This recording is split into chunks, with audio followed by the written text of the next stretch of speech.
But you can be a microphone stand if you want, sure. So I'm going to play it as a hornpipe, as a reel, because that's how I've heard it both ways.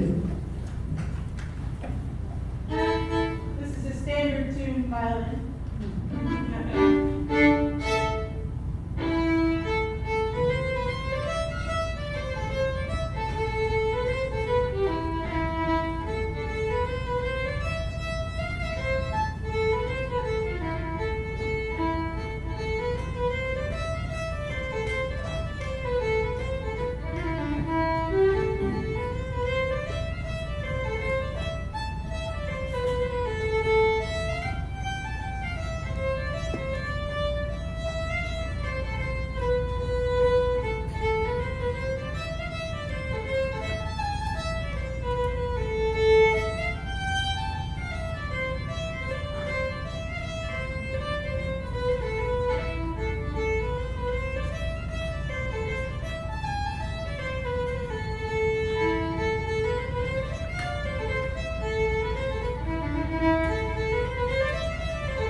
Sounds like the oboe part, but if you go to the Irish jam, you'll hear some that sound like the oboe part. So the other one is another Scottish tune, known as Miss MacLeod's Reel in Scotland, but known around these parts as Hop High Ladies, Cake's All Done, Hop High Ladies, and that's quite distinctive in the hoedown piece. Also, you ever seen the devil, Uncle Joe, Uncle Joe? That's the rest of it. Right, Eric, take a break.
Why would you tune a fiddle like this?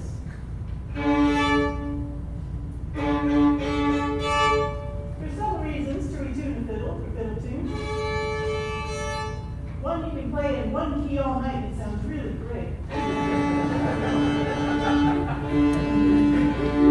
Another reason is you get these nice, pretty dissonances.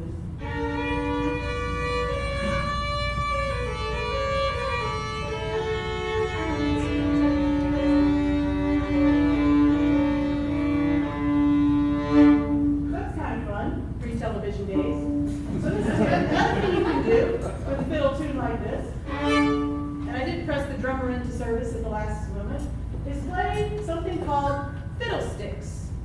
Copeland did not write a piece for fiddlesticks, and he missed out, because fiddlesticks is more than just a way to get out of saying a bad word. Fiddlesticks is actually a way to play a fiddle when it's in one of these weird tunings. Hear that?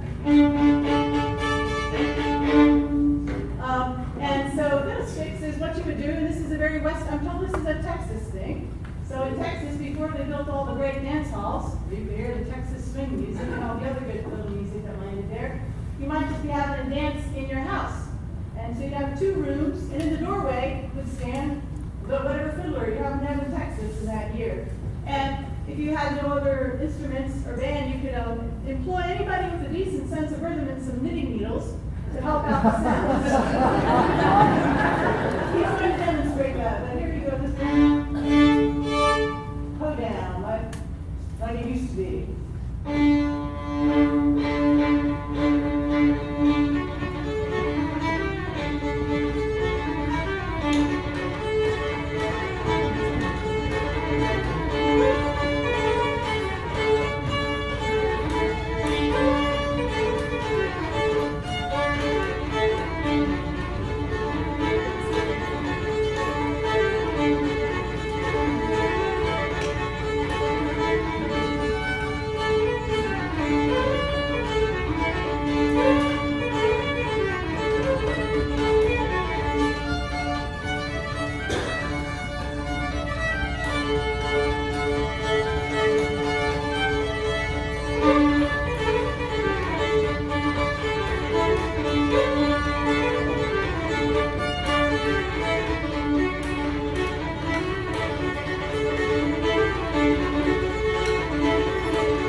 last piece that we all play, so I wanted you to clap, and then I realized we had more to play, so.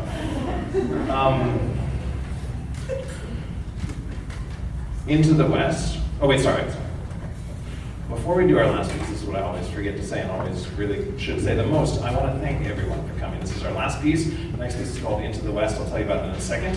But I want to thank you all for coming. I know that for myself, and I imagine for many of our players, having an audience as supportive and boisterous as yourselves every year is really supportive. It's been great. So thank you all for coming.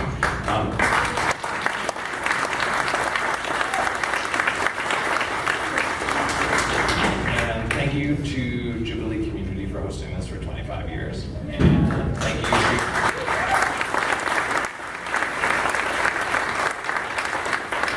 you to the National Symphony for some music. Thank you to the National Symphony for some music stands and some timpani. The Hendersonville Symphony for practically all of the music that we're borrowing from them for tonight. So thank you all, and really like thousands of people that have taught everybody and have brought music and drove us here and fed us the food. It all kind of comes together everywhere you go, but especially in a concert, lots of things happen together.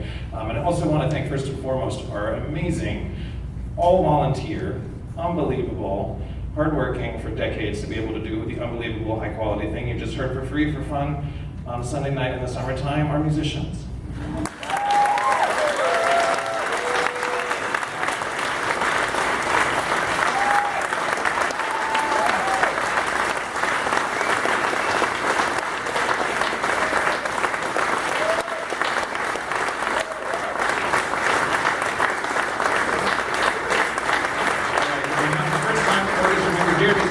We have our first time, okay, youngest member of the year.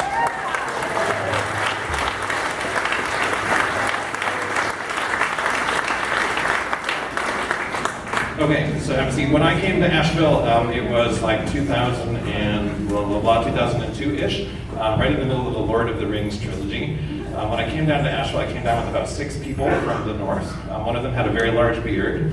2 of them were older and wore long flowing robes. One of them looked like Liv Tyler. Then some short ones, some tall ones, et cetera, et cetera. And it's Asheville. If you can imagine a place in the United States that looks more like Middle Earth, maybe Hawaii. So I was like right in it. I was Aragorn, Strider, Scheider in it, the Shire. Anyway, so we lived out in like Alexander in a very farmy kind of place, and you'd look over the mountain and you would see a cell phone tower beeping red, and that was Saruman. And Asheville was sprawling out into the country, and that was Mordor coming for us. So that was what I was living in those days. And soon thereafter, the very last movie, The Return of the King, came out. And it's a beautiful film, trilogy of films. And in the process of writing that movie, there's some really just gorgeous music Howard Shore wrote. Right, Howard Shore?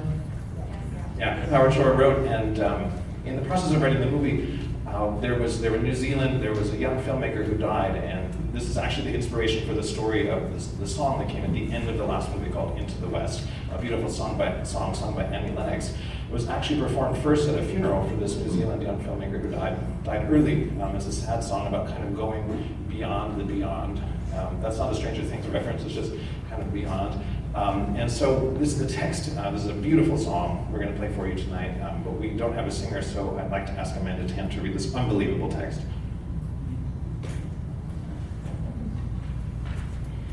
Lay down your sweet and weary head. Night is falling, you've come to journey's end. Sleep now and dream of the ones who came before. They are calling from across the distant shore. Why do you weep? What are these tears upon your face? Soon you will see all of your fears will pass away. Safe in my arms, you're only sleeping. What can you see on the horizon? Why do the white gulls call? Across the sea, a pale moon rises. The ships have come to carry you home. And all will turn to silver glass, a light on the water, all souls pass. Hope fades into the world of night, through shadows falling out of memory and time. Don't say we have come now to the end. White shores are calling, you and I will meet again. and you'll be here in my arms, just sleeping. And all will turn to silver glass, a light on the water, gray ships pass into the west.